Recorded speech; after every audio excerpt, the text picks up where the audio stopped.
میرا نام مریم ہے، ایک ایسی لڑکی جس کی زندگی کا ہر دن عذاب بن چکا تھا۔ میرے باپ کی مار پیٹ، سوتیلی ماں کی سختیاں اور بھائیوں کے بے رحمی نے مجھے اندر ہی اندر توڑ کر رکھ دیا تھا۔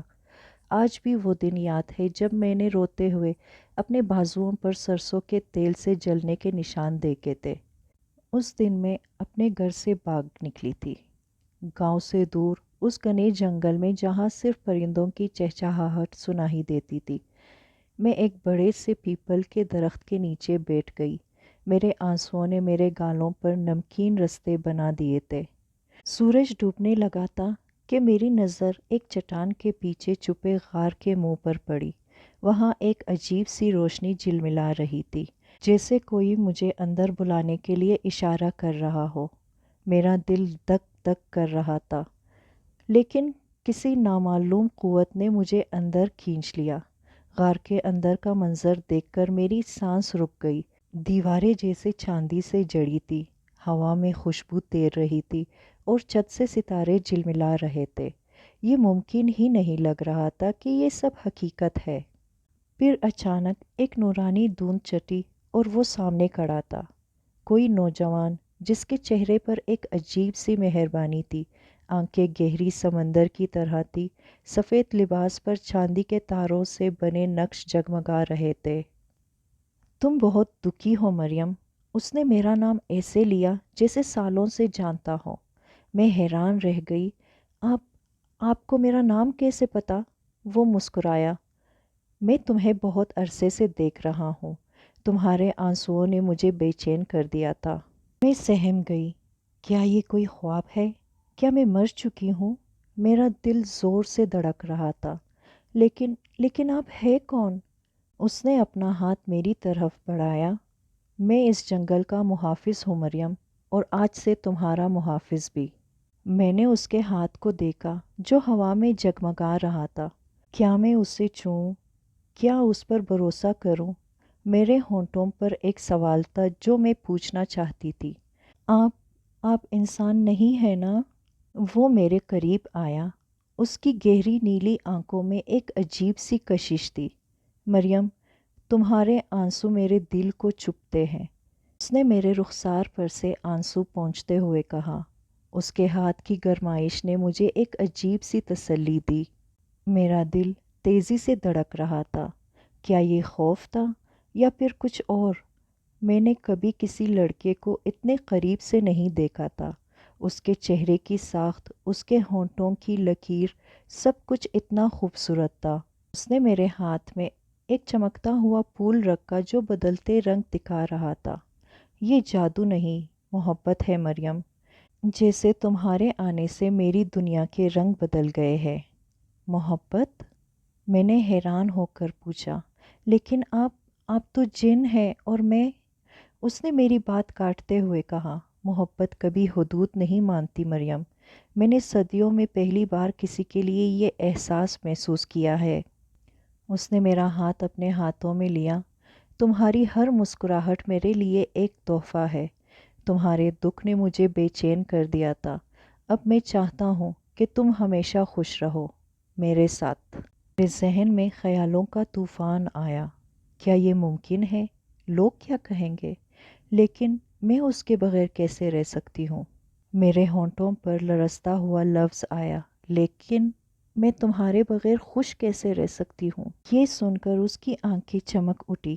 اس نے اپنی پیشانی میرے ماتھے سے لگائی۔ پھر تو ہماری محبت کا فیصلہ ہو چکا ہے۔ اس نے اپنی چادر پھیلائی جو اب ستاروں سے جگمگا رہی تھی۔ آؤ، میں تمہیں اپنی دنیا لے چلتا ہوں، جہاں صرف ہماری محبت کی حکمرانی ہوگی۔ میں نے اپنے دل کی آواز پر اعتماد کرتے ہوئے اس کی طرف قدم بڑھایا۔ جب میں نے اس کی چادر کے نیچے قدم رکھا تو محسوس ہوا جیسے ہوا میں تیر رہی ہوں۔ چاروں طرف چمکتے رنگوں کے دھارے بہہ رہے تھے۔ اس نے میرا ہاتھ مضبوطی سے تھام لیا۔ ڈرو مت، میں تمہارے ساتھ ہوں۔ ایک جھٹکے کے بعد ہم ایک ایسی جگہ پہنچے جہاں ہرے بھرے باغات میں چاندنی جگمگا رہی تھی۔ فواروں سے رنگین پانی کی موسیقی نکل رہی تھی، ہوا میں خوشبو تیر رہی تھی۔ یہ کہاں ہے؟ میں نے دم خود پوچھا۔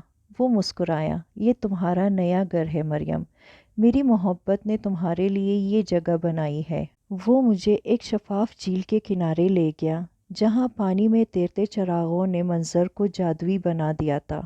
نیلے پھولوں کی خوشبو ہوا میں گلی ہوئی تھی، ستارے ہم سے باتیں کرتے محسوس ہوتے تھے۔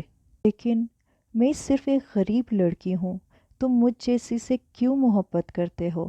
میں نے شرم سے سر جھکاتے ہوئے پوچھا۔ اس نے میرا چہرہ اٹھایا۔ تمہاری روح میں پاکیزگی ہے جو میں نے صدیوں میں پہلی بار دیکھی ہے۔ وہ مجھے ایک جھرنے کے کنارے لے گیا جہاں پانی کے بہاؤ میں تصویریں ابھر رہی تھی۔ دیکھو مریم، یہ وہ پل تھا جب تمہاری زندگی میری زندگی سے جڑ گئی۔ پانی پر پہلا منظر ابھرا۔ میں جنگل میں لکڑیاں چن رہی تھی، میری دھوتی پھٹ گئی تھی اور میں اسے ٹھانک رہی تھی۔ میرے ہونٹوں پر ایک مسکراہٹ تھی جب میں نے ایک زخمی پرندے کو اٹھایا۔ تم نے اس چھوٹے پرندے کی جان بچائی تھی۔ اس دن میں نے پہلی بار محسوس کیا کہ انسانوں میں بھی اتنی مہربانی ہو سکتی ہے۔ منظر بدلا۔ میں گھر کے آنگن میں چپکے سے رو رہی تھی۔ میرے ہاتھوں پر مار کے نشان تھے، لیکن میں نے پھر بھی اپنے چھوٹے بھائی کو کھانا کھلایا تھا۔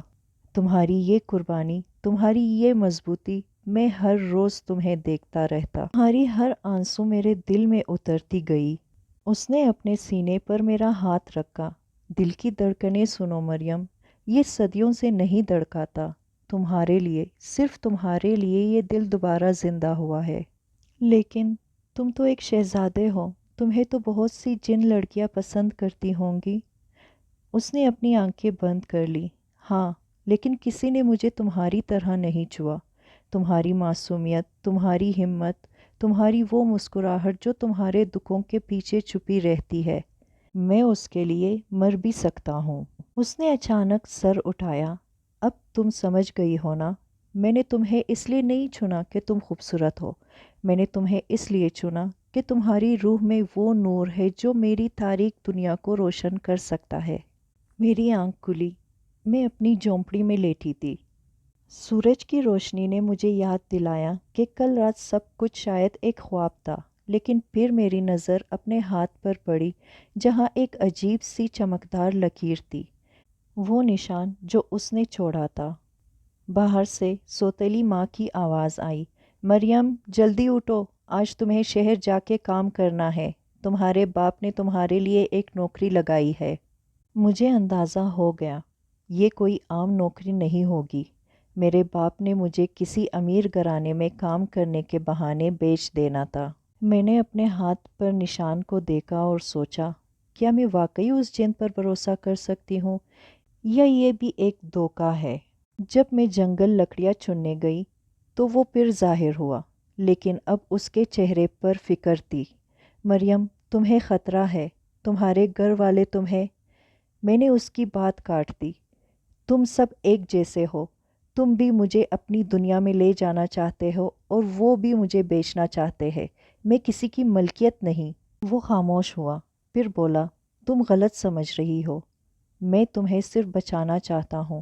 اگر تم چاہو تو میں تمہیں کسی محفوظ جگہ پہنچا دوں، انسانوں کی دنیا میں ہی۔ میں نے اپنے آنسو پونچھے۔ مجھے وقت چاہیے، میں خود فیصلہ کرنا چاہتی ہوں۔ اس نے سر ہلایا۔ ٹھیک ہے، لیکن یاد رکھو کل رات تک تمہارے پاس وقت ہے، اس کے بعد… وہ اداس ہو گیا۔ اس کے بعد شاید میں تمہیں بچا نہ پاؤں۔ میں اپنی چادر میں لپٹی آنکھوں میں آنسو لیے سوچ رہی تھی۔ کل صبح مجھے شہر بیچ دیا جائے گا۔ باپ نے کہا تھا نوکری ہے، لیکن میں جانتی تھی کہ یہ جھوٹ ہے۔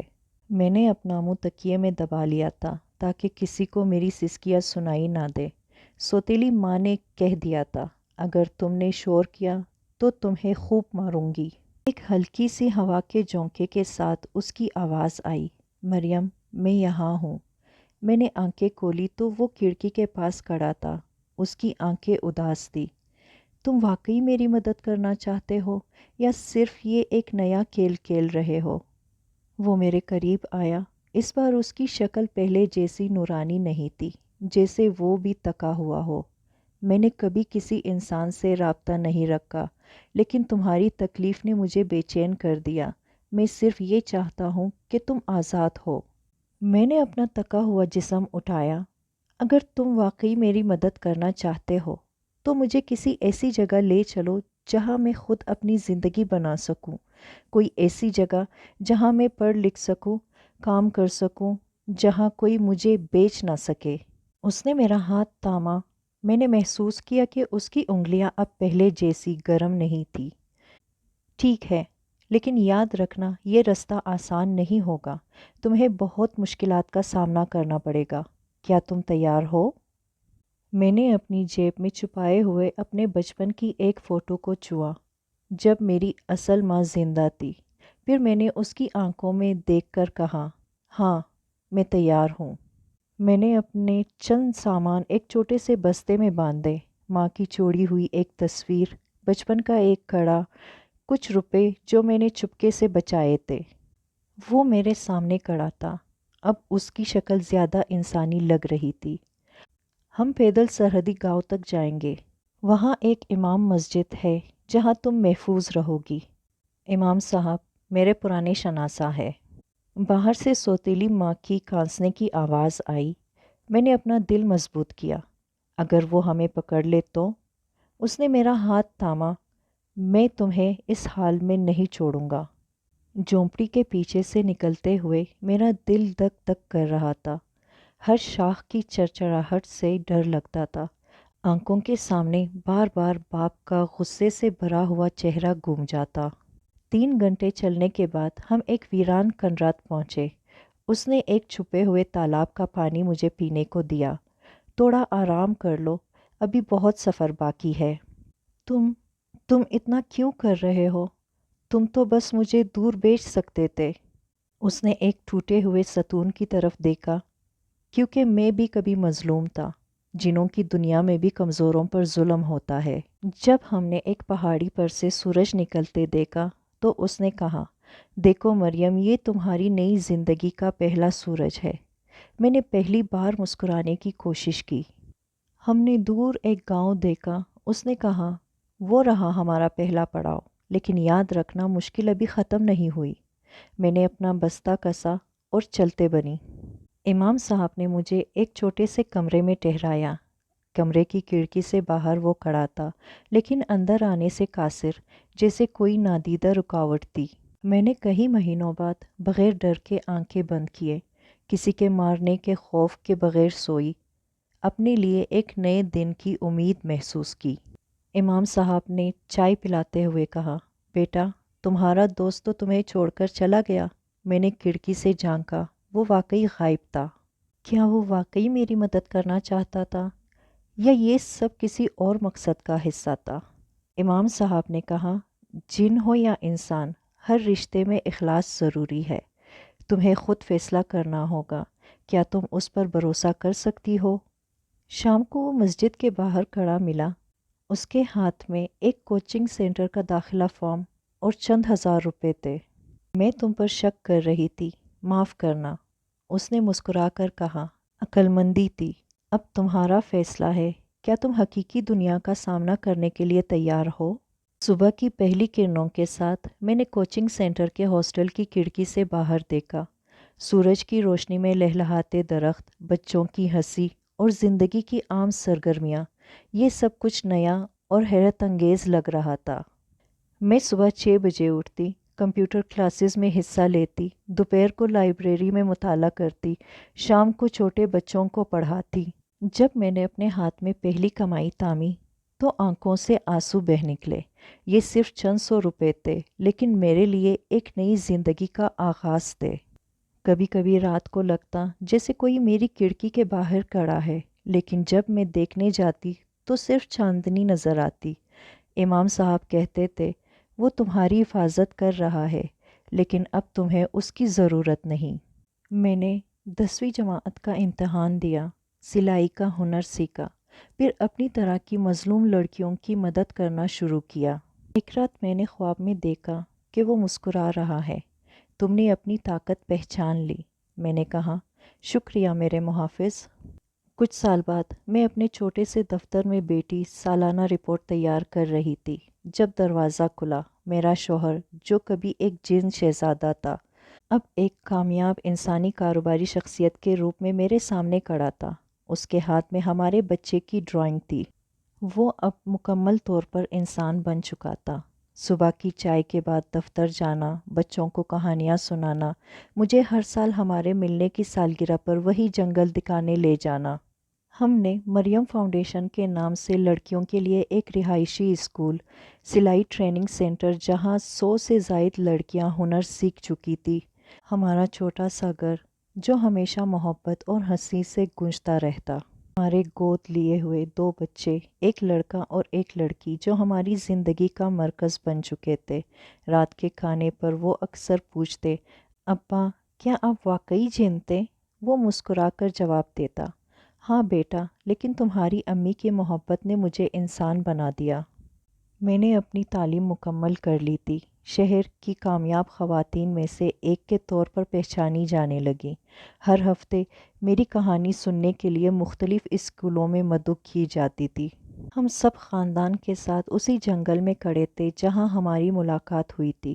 اس نے میرا ہاتھ تھام کر کہا، دیکھو مریم، ہم نے اپنی محبت سے نہ صرف ایک دوسرے کی زندگی بدلی بلکہ سینکڑوں زندگیوں کو روشن کیا۔